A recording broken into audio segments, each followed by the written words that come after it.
Hey everybody, it's Dr. Kristy here. We have a rebroadcast of the importance of holistic healing, and I'm going to bring online Maria and Noah with Full Potential Counseling, and we're going to just have a little chat about how to heal the body, mind, body, and soul, and why that is so important. So just pray that we have a better turnout this time than last time with our technology, because neither Maria nor myself are Facebook experts. And I don't have any young people behind me here to plug me in tonight. Hi, April. I can always count on April to be online here with me. So we're going to wait a couple minutes for Maria to come online. I first met Maria actually through April. We were at a Trailblazers meeting, and Maria was actually the speaker. And she was talking about her journey and how it brought her to want to eventually become a counselor and work with people. And the reason that I wanted to introduce her to our audience is because she's very holistic minded. So even with her counseling, what I learned is that she talks to people about the whole mind body connection. There's Maria. Hey, we Hi! did it.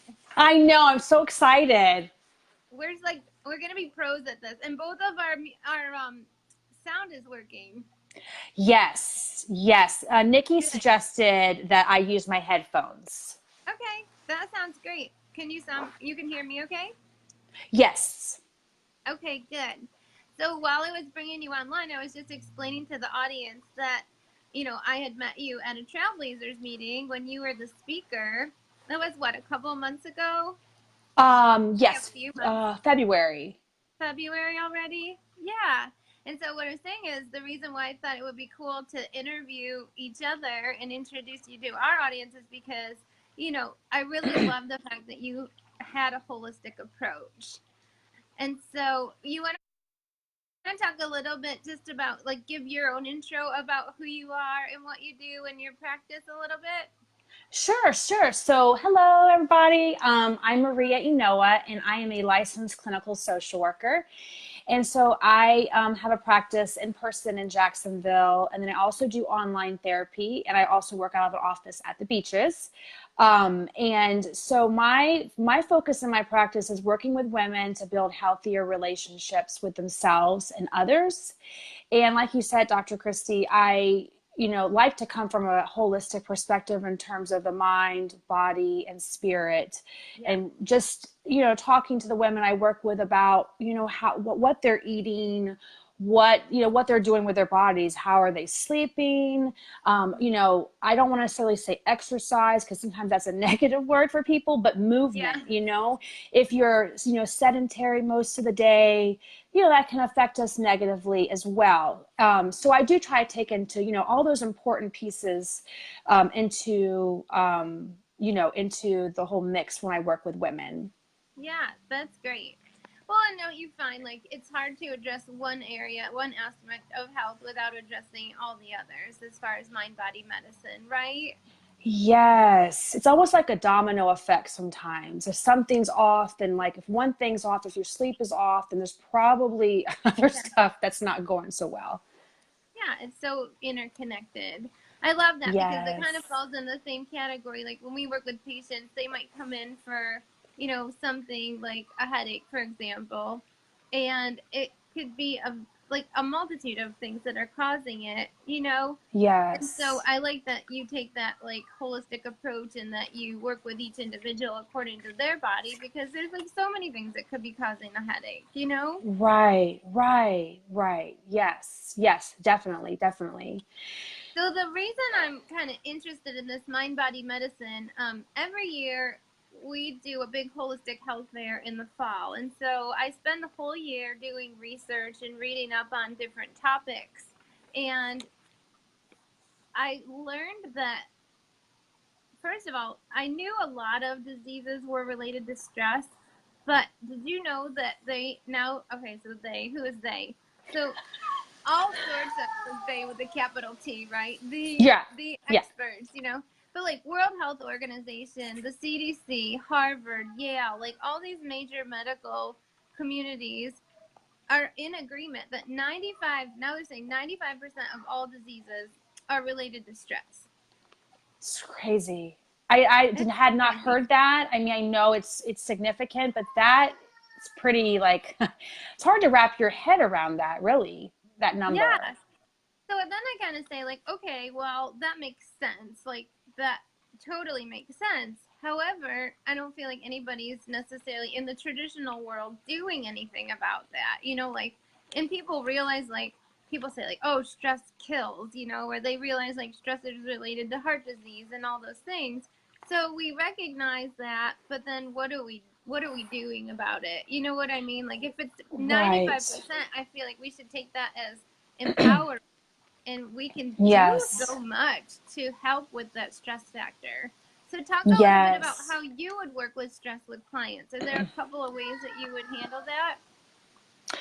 I mean, I think, you know, everybody has unique situations. So a lot of it is just talking about what's going on and sort of like peeling back the layers of the onion, you know, like trying to figure out what's going on, what they're dealing with, you know, what's in their control. What are they, you know, is there anything that they can change in their life? You know, like what can they do themselves? You know, maybe there's just some bad habits they want to break, or they just need to start doing some more healthy things for themselves, whatever it might be. You know, one of the main things I talk to women about is if they are doing any sort of movement, even if it's just going for a walk, even if it's 5 minutes, you know, like we start really small, and I'm like, something is always better than nothing. So start small and let's go from there. But just, you know, movement, exercise, you know, it's just so helpful for stress reduction and anxiety and depression too, of course. Yeah, for sure. Well, and do you talk, like, a lot of times we talk about, like, healthy balance, like nervous system, parasympathetic, sympathetic. Is that come into the conversation with your clients, like that whole fight or flight mechanism related to stress? Yes, but not necessarily using all the terms that you do. But yes, we do to some extent talk about that. You know, and also a lot is what, you know, what's going on in their head, you know, like what are you thinking? Because that really can fuel that stress and anxiety. And like you said, it can really fuel that fight or flight response. So a lot of it's, you know, the self-awareness, being you can't change anything unless you know you're doing it and realize that. So once you have that awareness, then trying to work from there about, okay, what's going on in your head? Yeah. I think too, like, they don't realize how many thoughts they have a day. I don't know that, I don't have the number in front of me, but you've heard those statistics, like how many thoughts we have every single day, and then stop and think, like, how many are positive versus negative, or, you know, detrimental, or we think we say things that are like innocuous, like, oh, I'm so dumb, or that was such a stupid thing, or what am I thinking, or, you know, I'm not good enough, or, you know, and those things, like, the more you say it, the more your body believes, and you can actually have a physiological, actual chemical reaction to the actual words, right? Yes. Yeah, definitely. So Dr. Kristy, so I wanted to ask you, so do you have people that have depression and anxiety that you see, that come to you? Yeah, and I always, like, you know, like, there's my disclaimer, like, I don't treat depression or anxiety or any kind of medical condition, but of course, when people come to me for a variety of conditions, usually it's gone on to the point where it is affecting quality of life, you know, and so that in and of itself can create anxiety and depression. A lot of times, by the time people find me, it's because they're not getting answers elsewhere, and so it's almost like they've been looking and looking and looking for what's gonna work. And you can imagine, like, that just becomes your entire, like, self-talk. Sorry, there's a plane going on overhead. It's okay. Their entire self-talk, their entire existence becomes trying to find an answer, but then it also kind of gets entwined in, like, that lack of hope. And so that's, you know, that's a sad place to be, of course. So, of course, yes, people come in with depression and anxiety. And like I said, even though we don't treat depression and anxiety, we work on whole bodies. And so every single time, what I can tell you is if we can get the physical tone of the body to improve, the emotional tone comes right up alongside of it, you know? Yes. Yes, yes, that's really good. And can you explain what the nutrition response testing is? I think this is just really cool. So, Oh, I know. It's so funny. It's hot. It's like one of the hardest things I think to describe, even for professionals. But it's better like to experience it, of course. And so I'll sure. tell you in a nutshell. Nutrition response testing is a technique that we use in the office. It's a non-invasive technique to figure out what's going on in the body. And so with that, we use a muscle test. So like we just push on somebody's arm and we either get a lock or we get an unlock. And so while we're doing that, we're Yes. testing over heart, lungs, stomach, the different organs. And anywhere where we find like weakness or imbalance, we then have a bunch of test kits to figure out what is stressing out that area of the body. And Okay. so the most common interferences to body health would be food sensitivity. So that's a big thing that we test for so that we can get people on the exact right diet, because Okay. your food affects your gut. Your gut is your second brain. Your brain affects mood, you know. We Yes. test for heavy metal and chemical toxins. So part Okay. of that might need to be a detoxification. Okay. So as far as the mind-body connection, um, metals and chemicals have a predisposition to settle in your fat cells, and your entire nervous system, like the entire brain, is wrapped in fat. So most of the toxins are going to affect people neurologically. So we test for all these things, and then based on all of those findings, we design a clinical nutrition program that's individual to the person. And so usually that's some kind of diet and That's lifestyle cool. modification, along with along with supplements for a therapeutic effect and rebalancing. So without knowing a whole lot about the science of it, that's really what people would need to know, is why we use this technique, is so that we can eliminate all the guesswork and get to the answer and really customize a program for that specific person. Okay. Awesome. So, from your perspective, how does stress affect the body? Well, it's that's what I was using those fancy words earlier: sympathetic and parasympathetic nervous system. So, just to make it simple, your body, you have two different phases of the nervous system. There's the Okay. restful part, which is like rest, digest, and repair. And Okay. then the opposite of that, which most people are familiar with this term, is your active part of your nervous system, or your fight or flight. Okay? So at any given time, one or the other areas of the nervous system are taking over. And so in the stress mode, when the body has an overwhelming amount of stress, they've been in fight or flight. So Okay. what that means is the body is not having an appropriate response to stress. It means Okay. that the body is actually pre-programmed to overreact to something that shouldn't be considered life threatening, so it might be Okay. traffic, or it Yes. might be something somebody says at work, or just an unexpected phone call or running late, and then that throws your entire day off because you're just stuck in this fight or flight and you can't come off of that. Yeah. Yeah. So for us, if Yeah. somebody's in fight or flight, they're not healing. You can't be, as I said, fight or flight or rest, digest, and repair. So if you're in this chronic stress mode, you are not, your body, like your sleep cycles are off. Talk about the rest part of that for a second. You can't sleep, your energy's off, you might have trouble waking up in the morning, you might be like wired at night, you might have like energy ups and downs throughout the day. Digestion, rest, digest, and repair is the next part of that. So usually people have compromised digestion, they're not absorbing nutrients properly, they're not eliminating toxins properly, which digestive issues is like in the top 10 reasons why people come to us and get on a nutrition program anyway.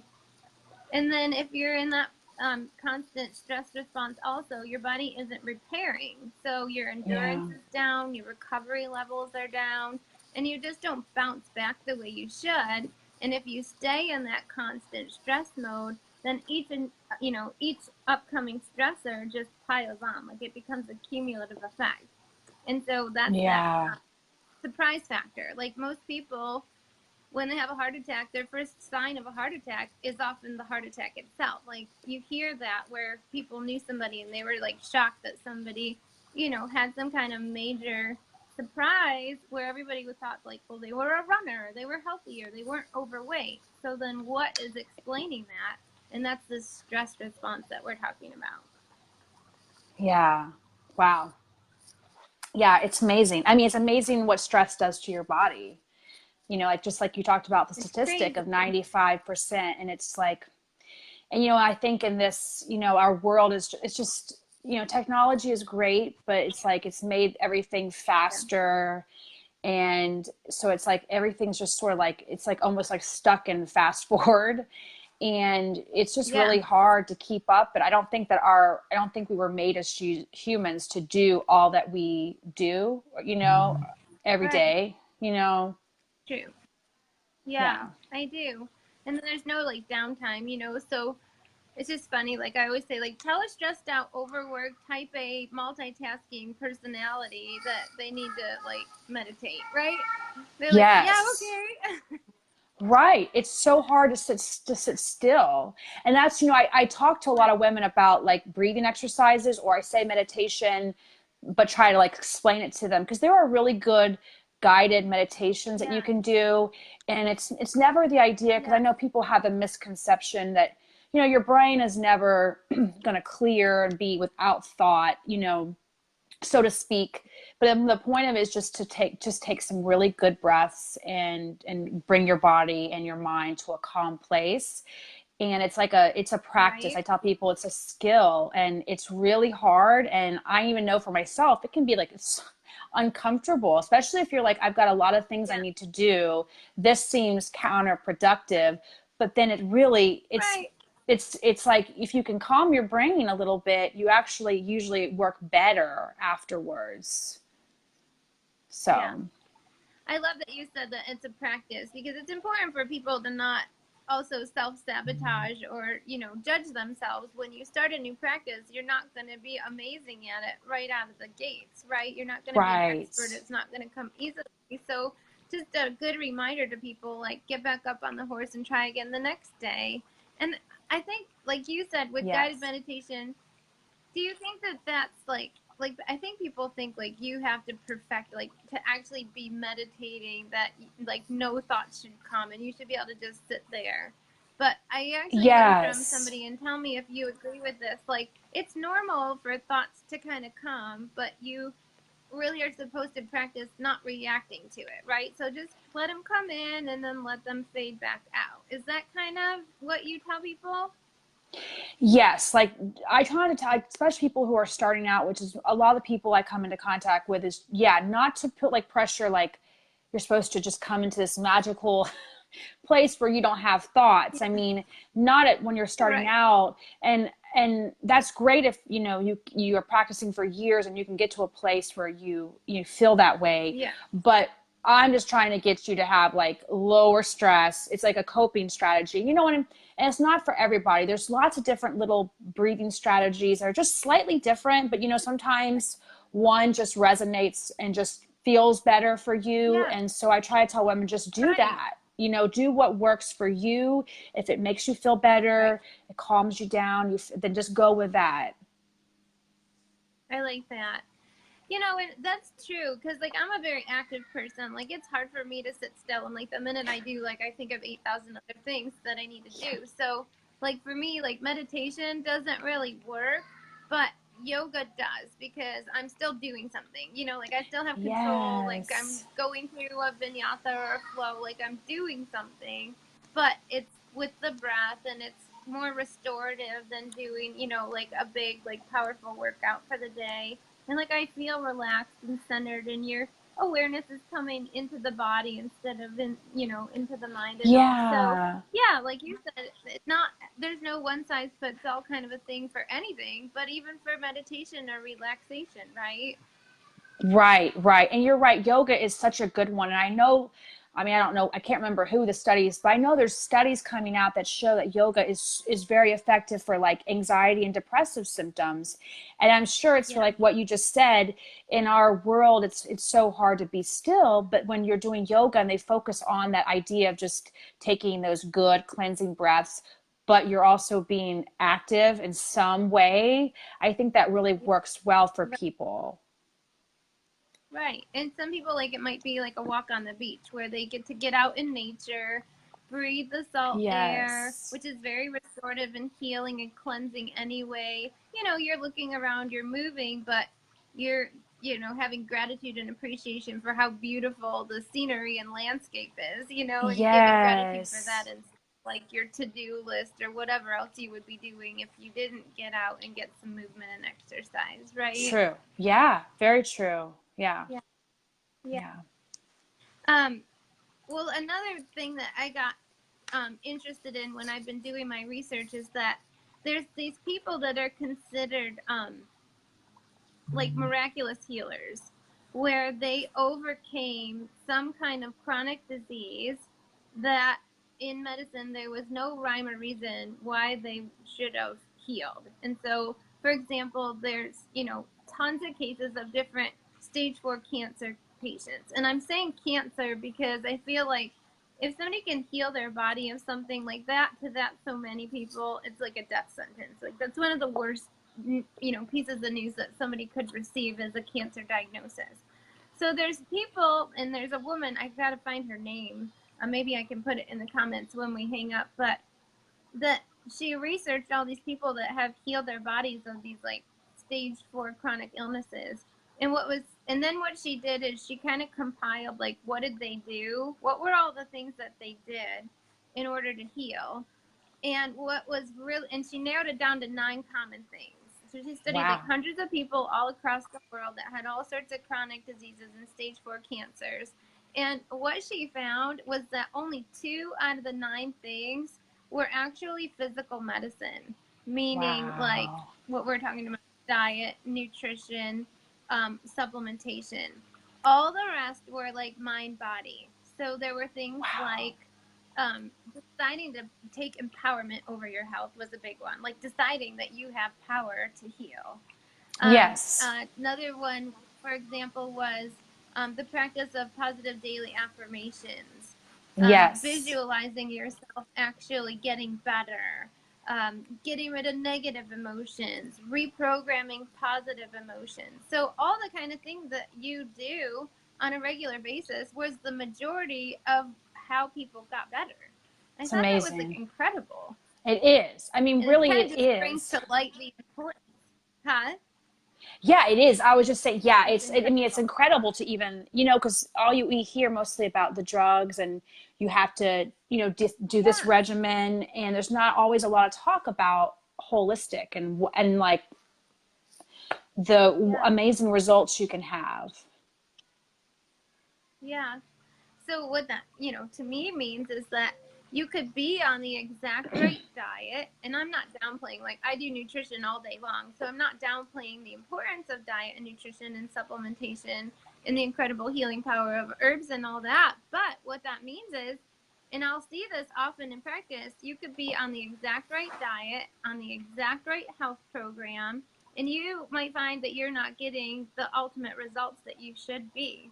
And if Mm. that's the case, then I would say you need to talk to somebody like yourself, to Maria, and somebody who understands mind body medicine and understands how to get in tune with these, other practices that aren't considered physical medicine, that can get a plan Yeah. in place for you. Because, I mean, your own thoughts and thinking and words can literally sabotage your best intentions and efforts. So I've seen that a lot in practice. People come in and they're frustrated, like, okay, I'm investing in my health. I'm changing my diet and lifestyle. I'm buying organic. I'm taking supplements. I'm spending money on health care, and I'm not losing weight, or I'm not getting better, or my insomnia is still there, or whatever, insert symptom, whatever it is.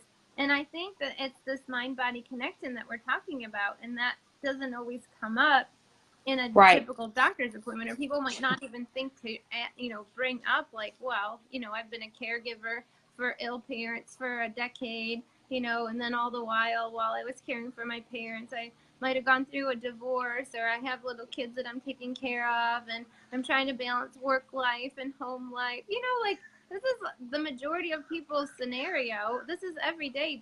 These aren't like extenuating circumstances. I think a lot of people who are watching could identify with, like, yeah, that's my life. Yeah.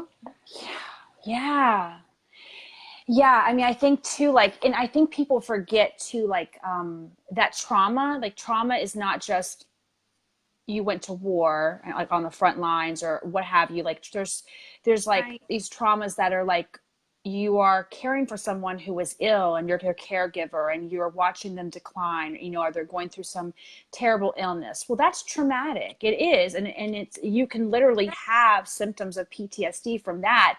And, other like family issues and divorce and just the death, losing a loved one. And there's just lots of things that can Mm-hmm. cause trauma. And then that's where the people start to get stuck sometimes in that flight or fight response. And, they're just Yeah. they're off balance. Their anxiety's up, most of the time, and different things like that. Yeah.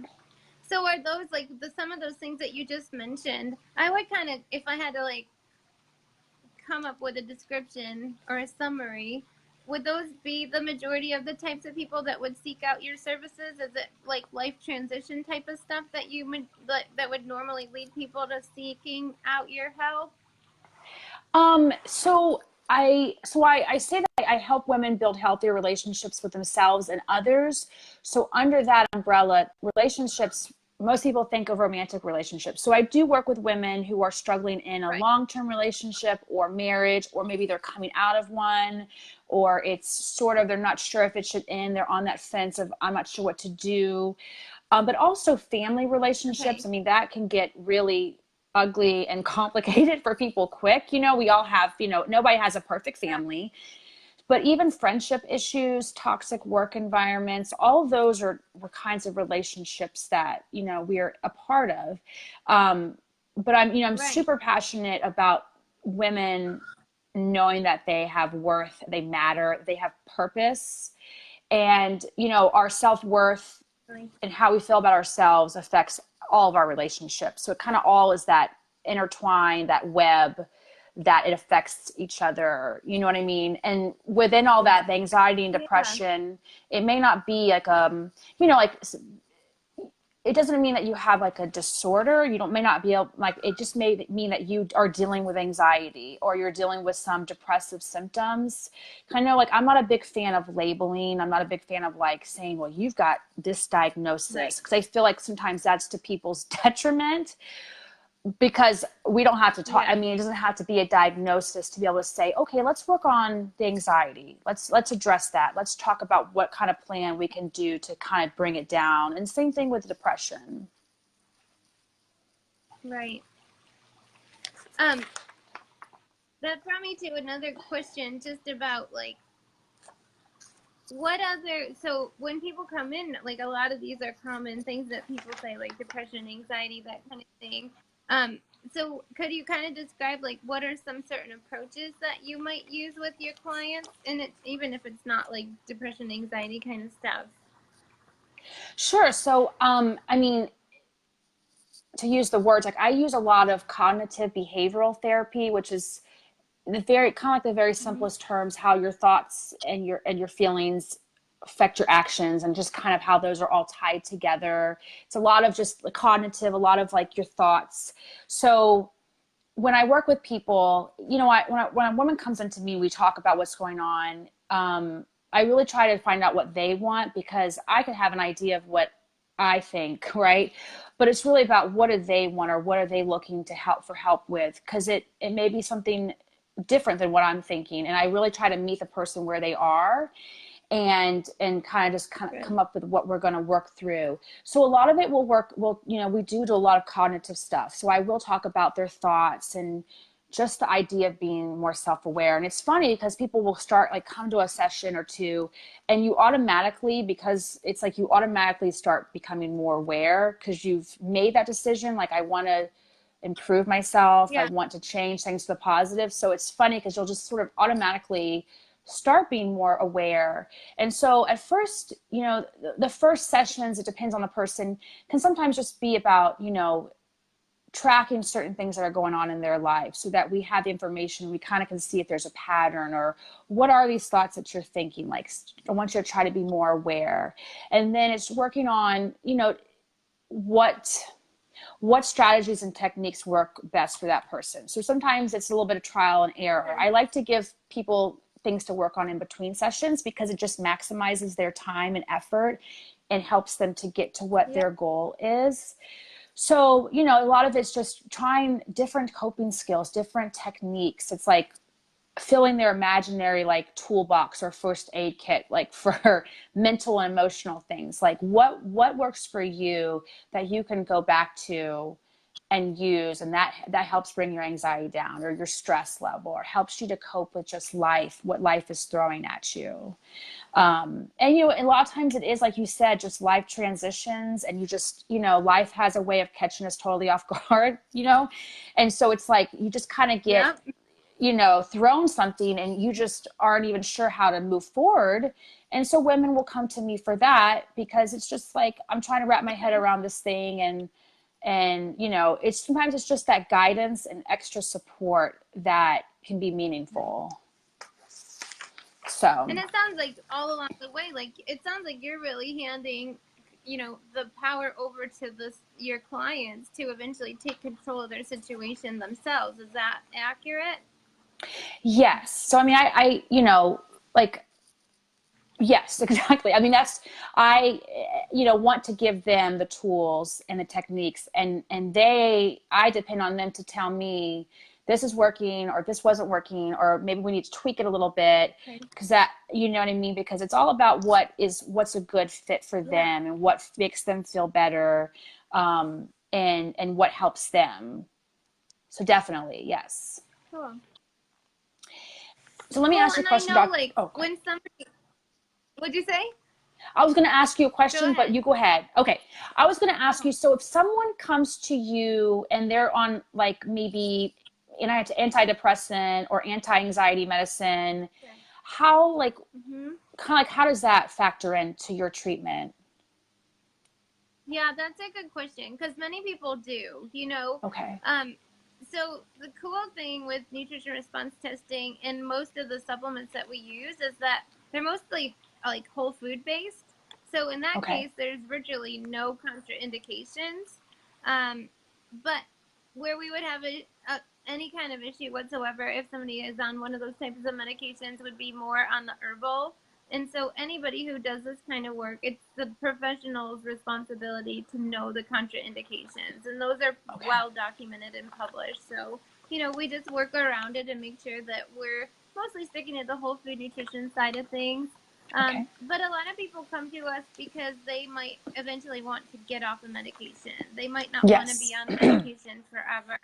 And I think that's important for the audience to know. I think people think like once they've been given a label or a diagnosis or they've been prescribed something that they have to stay on it for life.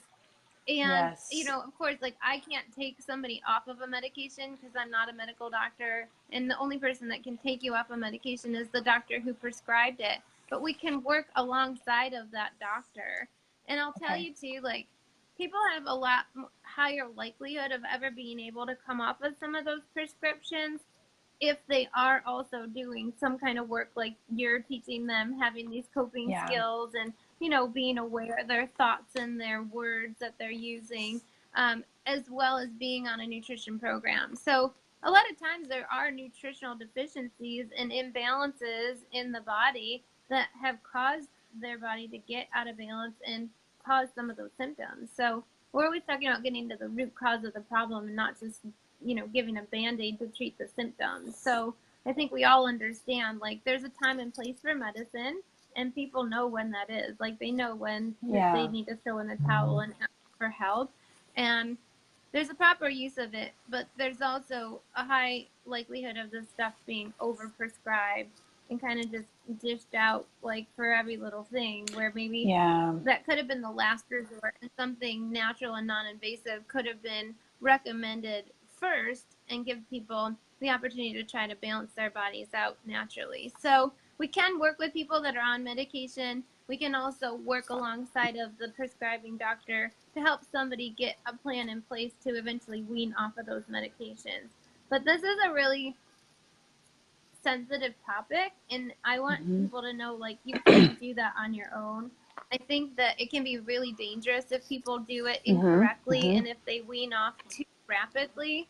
And Yes. oftentimes, some of the recommendations, like if research or even ask people what's the proper way to wean off of some of these medications, it's often told to them to do it too quickly. And sometimes I think that that's that's the reason why people who try to come off of medications end up having worse symptoms than what they originally were trying to medicate, or end up having Yes. rebound symptoms because the body that Yes. can't respond that quickly. Especially if you've been on these things Yes. long term, like your body's chemistry needs time to sort out and balance and figure out how to function in the absence of the medication. And you can't do that by cutting your meds in half. Like that's too quick. Yes. Yeah. And I have seen people have those side effects that they were doing it too fast, or they just, doing it kind of their own way. And you're right. It's very dangerous. And you think that you've been on it, you get used to being on it, and it's like, oh, no big deal. I'll just start backing myself off of it. Yeah. Or, I missed a couple of days, and it's like, it doesn't work that way. It's not good for your body. You Yeah. really, have to be careful. And even though these medications are so commonplace in our world today, I want people to know, like, they're serious medications with dangerous side effects. Like, they should not be making the decision to go on medication or to alter the medications in any way should not be taken lightly and really should be done under the correct supervision, because Yes. I mean, they're dangerous medications with very powerful effects on the body. So it's good for the audience Yes. to know that too. And we're not shaming Yes. anybody. Like, if you are on medication, great. Just make sure that you continue to take it exactly the way you have been and take it responsibly, meaning consistently. And then if it is your desire to get off it, talk to your doctor, get with somebody who's holistic, get with somebody also like Maria, so that you can work with somebody to get a plan in place, because you Yeah. have to correct whatever the underlying imbalance was in the first place to ever have a hope of not needing those medications. Do you agree with that? Right. Yes. Yeah. And I'm the same way. Like, I know that sometimes people need medicines, and I'm not against that. And some Yeah. people, counseling and coming to therapy, it takes some work. I mean, I don't have a magic wand. I wish I did. But so you really, when Yeah. people come to me, they've made the decision that they, want, it may not be easy, right? But they want to make things better. And so, but for some people, medication is necessary, or they prefer it in addition to therapy, and that's totally fine with me. But then I do have some people who are trying to avoid it and coming to therapy and trying to do other things before they try that route as well. And, it is whatever, Yeah. again, it's respecting that person and their choice and meeting them where they are. Yeah, I agree. There's no one answer for everybody, right? Like, I'm not Right. everybody's cup of tea. It's the same with me too. Like, it takes work. Like, if somebody wants to heal their body naturally, you can't just go to the practitioner and say, "Here's all my problems, fix me." Like, you have to be willing to come up alongside of the practitioner and do the work and make the changes. So if they don't want to do that, then sure, like, maybe a medication or Yes. some kind of temporary band-aid is the better solution. Yeah, I Yeah. agree. I agree. That Yeah. makes perfect sense.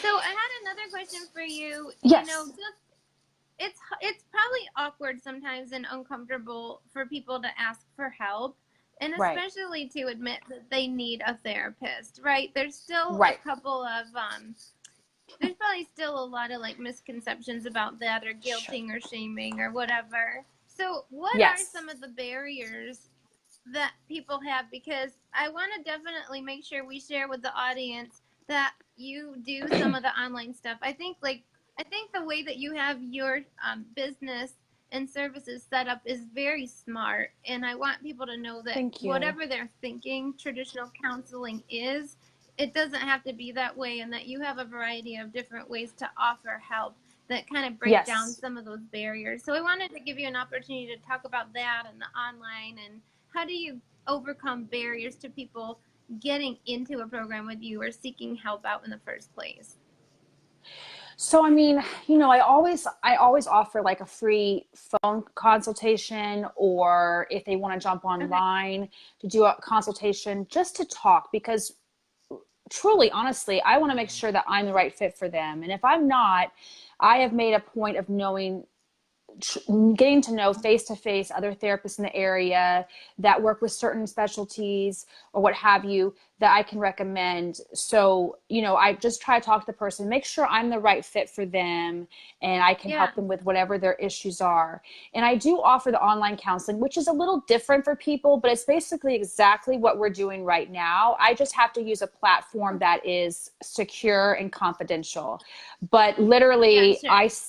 how I see you now and everything is how they would see us, see me and Oh, see everything when cool. they were doing that. Yeah. So it makes it a lot easier. I mean, I love seeing people face to face, but that barrier of like trying to leave work and time and deal with traffic, or I've got to get the kids to a sitter, or, just like, when am I going to fit into my week, my day? I don't want it to be an Yeah. additional stressor. So having the online option is good for people. And it's not like when I work with women, it doesn't have to be one way or the other. Like they don't have to come in and sign a form that says I want all in person. I have women sometimes that say, hey, I can't get there tomorrow. Can we jump online? And for me, I've saved the time. It's their time slot. So for me, it's totally fine because I can use my phone if need be. You can use a tablet or laptop. So I think it's a big help, but there is that stigma still, and it's like, someone once said to me, like, with anxiety and depression, it's not, people, it's like, there's nothing wrong with you. But the real truth of it is that people experience anxiety, depression. I don't really know anybody that hasn't experienced anxiety, depression, because things happen in our lives and it just, your Sure. anxiety spikes, or maybe you're like, whoa, I'm starting to have panic attacks.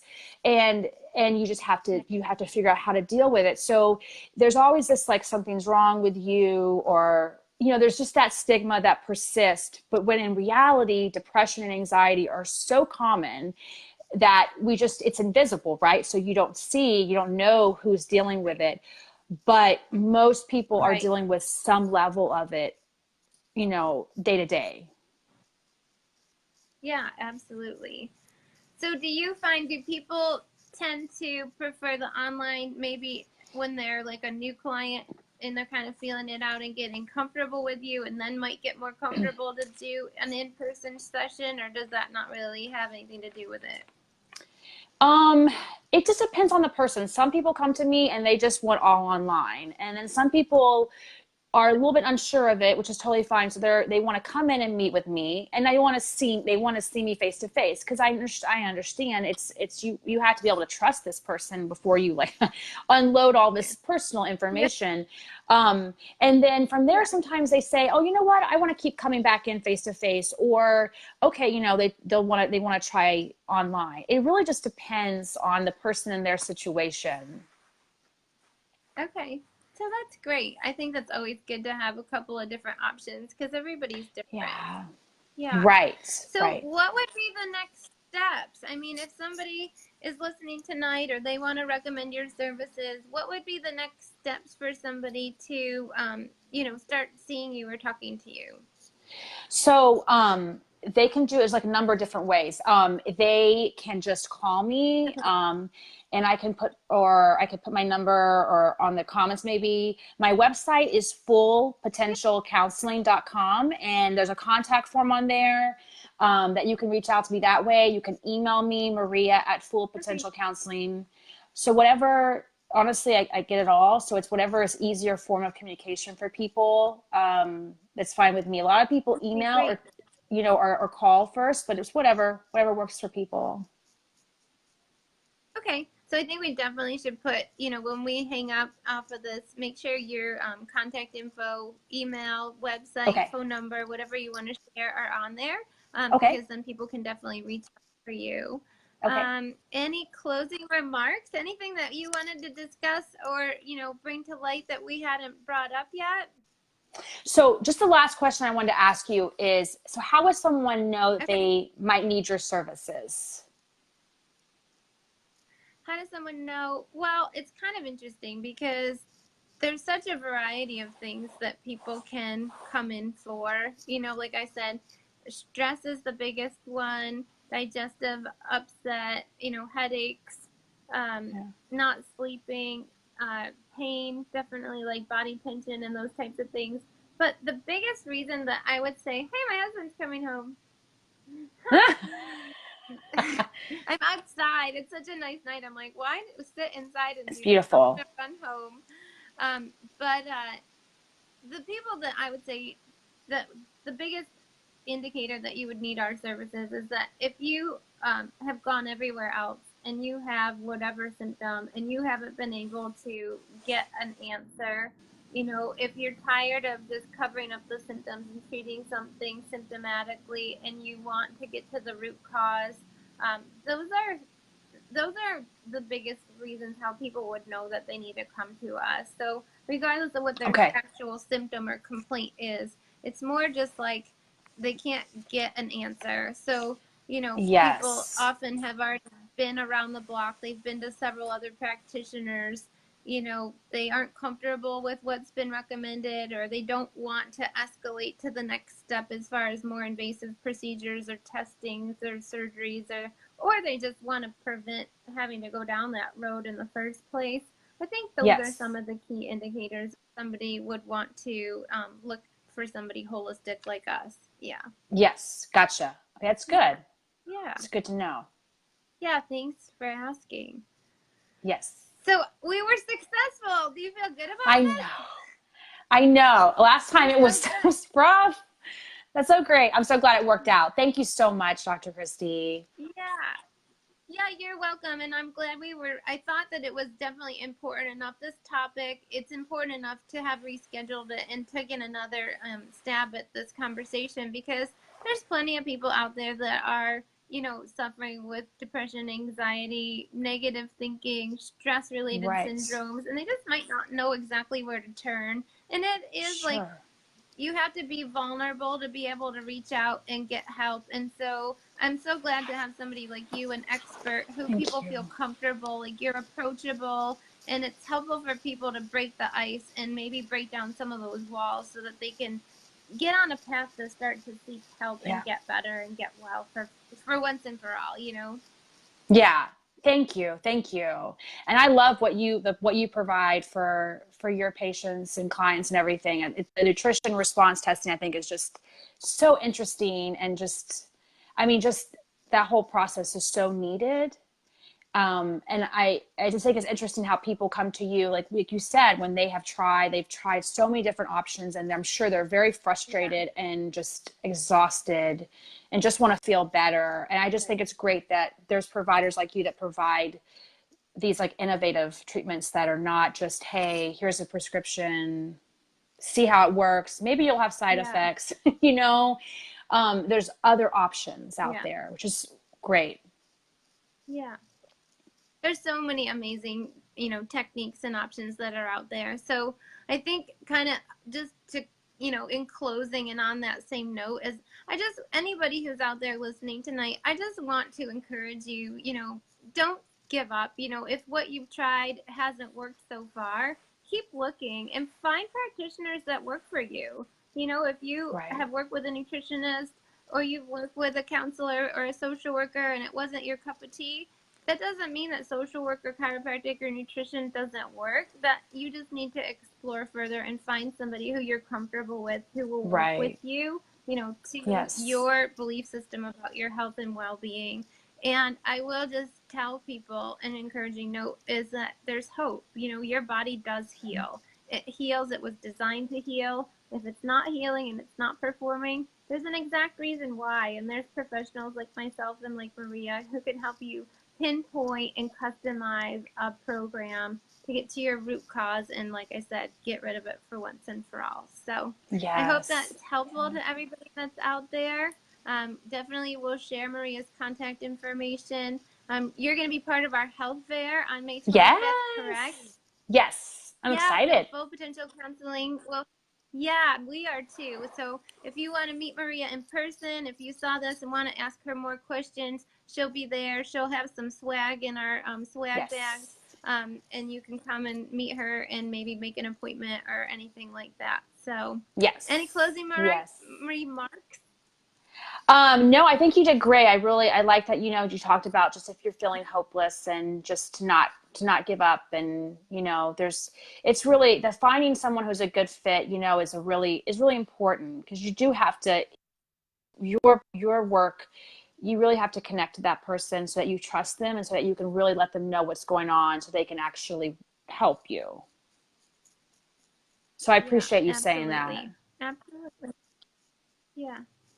All right, then I think that closes our evening together. Thanks to everybody that's watching. Definitely, if you have additional questions, you can leave them in the comments. You can private message me. You can private message Maria. We'd be glad to help you and get you on the right path, whether it's with ourselves or somebody else. And Yeah. we'll catch you next time for the next live interview. Have a great night, everybody. Thank you. Thanks. Bye, Maria. Bye.